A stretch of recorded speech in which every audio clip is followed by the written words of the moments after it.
Čarobni vrt. 3 male dobre vile žive u čarobnom vrtu u kojem uzgajaju prekrasno cveće i pripitomljavaju divlje životinje.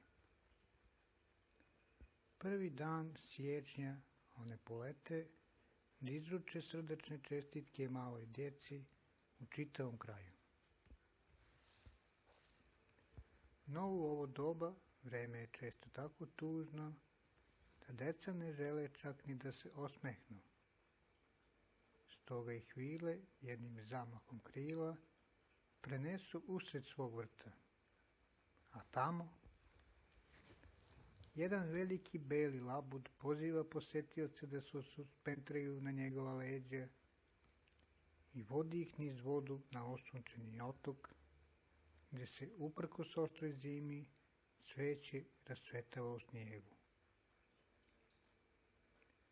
Slon se nespretno ljulja na zategnutoj žici, vrteći šarenim suncobranom, žirafa se zabavlja na ljuljašci, medved udara u bubanj.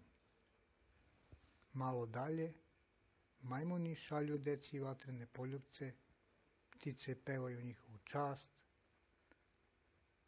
ostale životinje optrčavaju oko njih, želeći im sretnu novu godinu. Tako dečica skupljaju zalihe radosti i dobre volje za čitavu godinu.